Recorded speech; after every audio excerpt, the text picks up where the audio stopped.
Prepare your wallet for Xbox's most expensive accessory. Let's discuss. What's up, guys, and welcome to Xbox Ready, the YouTube channel that is all about Xbox. I upload multiple videos a week in an effort to make sure that you are caught up on everything Xbox related going on in the video game industry, to make sure that you are Xbox ready. If you've been watching for a while, welcome back, but if you're new to the channel and you like my content, I'd really appreciate it if you subscribed. Also, everything I talk about on the channel that's an actual physical thing, like a new Xbox controller or a new console or a new headset, I 9 times out of the 10 have links down in the description where you can buy some of that stuff for yourself. YouTube's doing a new thing where instead of having links in the description, there's like actual physical pictures below the video that'll pop up. So if you feel so inclined to buy some new Xbox stuff, I'd really appreciate it if you use those links to do so. It goes a long way in helping out the channel. Now, when it comes to Xbox versus PlayStation, the old console wars, tale as old as time. Usually when one of these companies does something, people look to the other company and they're like, okay, do you have like a version of that, or are you gonna have a response to what they got going on? With Xbox, it was Game Pass. Game Pass was catching on, it was becoming a thing, and so people were looking at Sony to be like, are you gonna have a PlayStation Game Pass or some sort of equivalent, which they eventually did when they restructured PlayStation Plus to the new tier system to include PlayStation Plus Extra and Premium. Now, over on the PlayStation side, people have been like, okay, we see kind of these really awesome exclusives you got going on, like God of War, like Spider-Man, like The Last of Us. Xbox, when are you gonna have your own version of some of these games, some of these killer IPs? And we see that Xbox has been working on that. They've been buying up studios. They had a really awesome showcase. They haven't fully figured it out yet, if I'm being completely honest, but I think they're on their way to doing so. But another one of those things that people look at PlayStation and they're like, Xbox, are you gonna do something similar? Is a VR headset. PlayStation has come out with 2 different VR headsets, the PSVR 1 and 2, and with a lot of these other tech companies looking to get into AR, into VR technology, a lot of eyes have been on Xbox being like, okay, are you gonna have like an Xbox VR headset? Is Microsoft gonna have some sort of like augmented reality rig? What is going on? Well, for anyone who was wondering what Xbox's plans were regarding VR or AR, we now have a definitive answer. In a recent interview with The Hollywood Reporter, the head of Xbox Game Studios, aka Matt Booty, has said that basically the market is too small for Xbox to actually want to make a VR headset. He says, and I quote, I think for us, it's just a bit of wait until there's an audience there. We have 10 games that have achieved over 10 million players life to date, which is a pretty big accomplishment. But that's the kind of scale that we need to see success for the game, and it's just not quite there yet with AR and VR. So if we can get 10 million people in the Xbox community to get interested in VR, maybe sign a petition or something, maybe then Xbox would consider making their own headset. Now, what Matt Booty is saying has been pretty consistent with what we've been hearing from Xbox leadership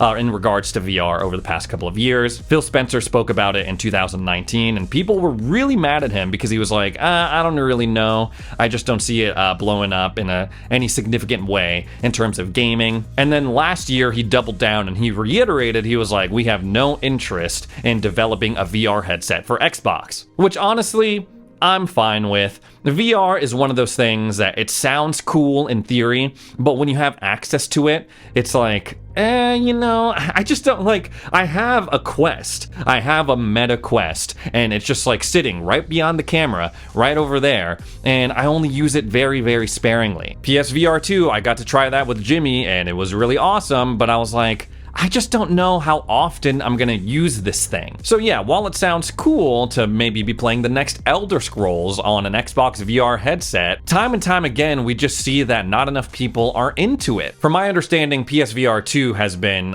struggling to hit the lofty sales goals that it had before launch. And another thing that's kind of tricky to navigate is that keeping the price down on these things, man. It's like, sure, PSVR 2 is cool, but is it almost $600 cool? For me personally, not really. This also seems to be a common theme when it comes to Xbox's stance on new hardware. We know that they're not interested in releasing a mid-gen refresh for the Xbox Series consoles. We also saw that they dropped plans for Project Keystone, the streaming-only console, the Xbox Series K. It just seems that Xbox doesn't seem very interested in releasing any new hardware or any significant new hardware. Obviously, we saw that they're coming out with a new version of the Series S, but it's not really new. It's just like a different color, better and more storage. Maybe they're just reluctant to take a big swing on something, because if it fails, it's like, well, okay, we just wasted all that time and money for nothing. But even though we're not getting an Xbox VR headset, we are getting a pretty outrageously priced Xbox accessory for anyone who's interested. I'm referring to Viewsonic's new Xbox projector, the projector that's made specifically for Xbox gamers. It's called the X2 4K LED projector, and has apparently gone through 63 different tests with Team Xbox to ensure maximum compatibility with Xbox consoles. This new projector is arriving in stores next month. Apparently this thing can produce a display that is up to 100 inches wide,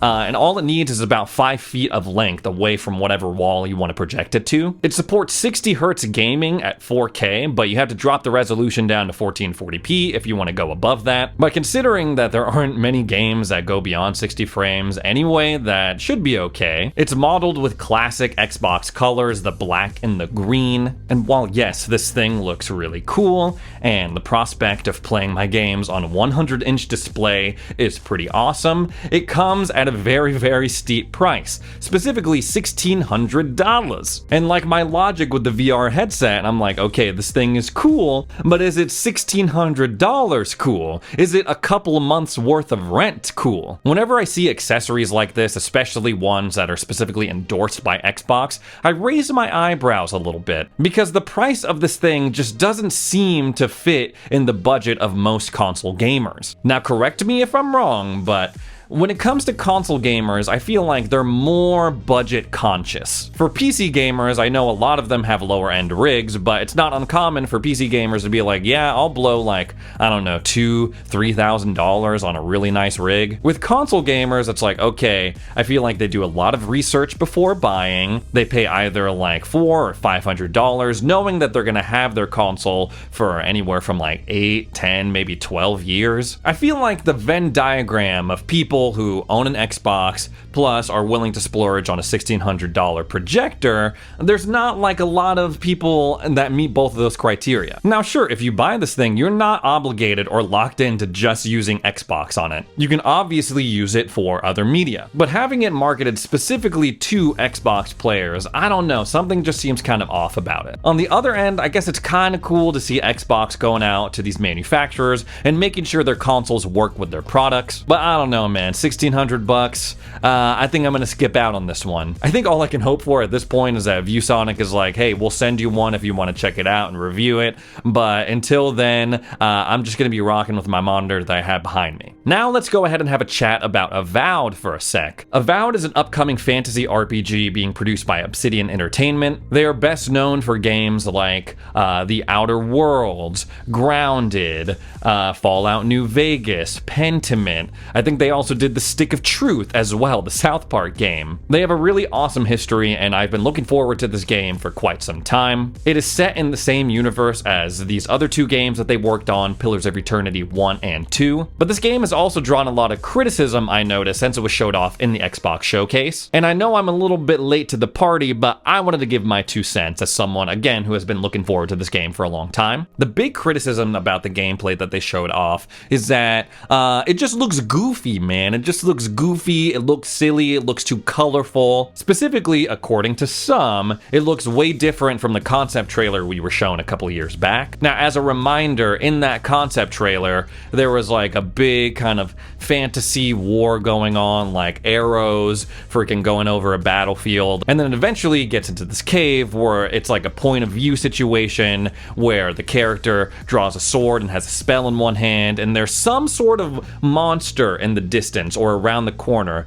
some sort of dragon, Balrog, freaking golem, I don't know. But I guess according to that trailer, people are expecting something a lot more gritty, a lot more dark. And sure, yeah, maybe we need another dark fantasy game, a game that's set in a dark, pessimistic setting. I think we're good on those, but I guess that's what people were wanting, compared to what we got, which was a little bit more fantastical, a little bit more colorful, some would say cartoonish. Now, number one, for me personally, I don't think it's fair to compare footage from a pre-rendered CGI trailer to actual gameplay. And we also know that over the course of a couple of years, things could change. And that's another thing people have been bringing attention to as well, that Obsidian originally pitched Avowed as their take on Skyrim, but eventually it morphed into something else. This is compounded by the fact that a lot of the team that has worked on some of their older games have apparently left the studio. It's gotten to the point where a developer from Obsidian has come out and tried to clarify some points that are being thrown around. Someone going by the name Briar DM, who according to Windows Central is a certified Obsidian developer, posted on a forum called RPG Codex. And he says, the trailer fails to show much in its 2-minute runtime. To clear up misconceptions though, I'll say this: the game is big and open. It is unfair to compare it to Outer Worlds. The studio that did the trailer did some compression of colors and image editing. The screenshots that have been released are much more representative of what it looks like running through it. This is my favorite part. No, the entire game isn't all bright and happy town. No, it is not all so indistinct visually. There are lots of characters, quests, conversations, various game mechanics, big story, etc. Development is going well right now, and if it is a success or fails, it'll be on Obsidian's own terms. Personally, I'm willing to trust them on this. We're already getting a kind of serious RPG when Starfield comes out in September. So even if this thing did kind of have like a lighter tone, did have more fantastical, brighter settings, I wouldn't mind that personally. But I'm willing to believe that there's going to be a balance between those two, because I'm like, okay, fighting off a disease-ridden plague bear, that doesn't seem very fantastical or cartoony or silly. I will throw a bone to the Avowed haters out there. I will say the part in the trailer that got me, that I was kind of like, that doesn't look great, is that one part where the character freezes an enemy and then whacks them with a freaking axe and they just like disintegrate. I was kind of like, that animation looks a little bit dated, but they have a while until this game releases, and we saw what a year of development could do in terms of Starfield's presentation. Starfield looked so much better than what they showed off last year. Hopefully with a little more time, Obsidian can get up Avowed to where everyone is down with it, and not just Ray and his friends. I will say, traditionally, the strength of Obsidian Studios is in their writing, in their world building. Even if a lot of the people who worked on some of their older games like Fallout New Vegas aren't around to work on Avowed, we've seen what Obsidian can do with just teams of like a couple of people. Only like 10 or maybe 13 people worked on Grounded. I think that's a great game. Same thing with Pentiment. So again, I'm willing to put my faith in Obsidian. But of course, I was willing to put my faith in Arcane Austin with Redfall, and that didn't really work out. But once again, I am choosing to remain optimistic because that's just the kind of guy that I am. Speaking of RPGs and Starfield, I was really excited to see that the Adoring Fan was making a comeback, and that he was featured so prominently in the Starfield Direct. For those of you who didn't play Oblivion, there was an NPC in that game known as the Adoring Fan that appeared in the Arena questline, and basically after you got to a certain point, this dude just shows up and he's like, oh my gosh, I'm obsessed with you, I've watched all your matches, I'm just gonna follow you around and adore and just worship the ground that you walk on. And at first it's kind of funny, it's kind of a gag, but players soon realize, holy crap, this guy is boring. He became a meme and basically the victim of many violent crimes. But not only is the character making a comeback, but his voice actor, who played the Adoring Fan all those many years ago, almost 20 years ago, is reprising his role in Starfield. Craig posted this really funny video on Twitter confirming that he was reprising his role in Starfield. Oblivion, in my mind, is like just like the peak of nostalgia, man. It's the only game that I've 100%ed. So to see them include a character from all those years ago, from my childhood almost, in this most recent Bethesda RPG was awesome. And it's doubly awesome that he's being played by the same guy. So when you download Starfield and you want to check out this Adoring Fan and hear some of the things that he has to say, apparently it's part of a trait that you pick in character creation. So you'll get a follower that'll help you out and carry a bunch of your stuff, I'm assuming, but he'll be really annoying. Anyways guys, that's all the news I have for today. Thanks so much for watching another edition of Xbox Ready, and we'll see you in the next one.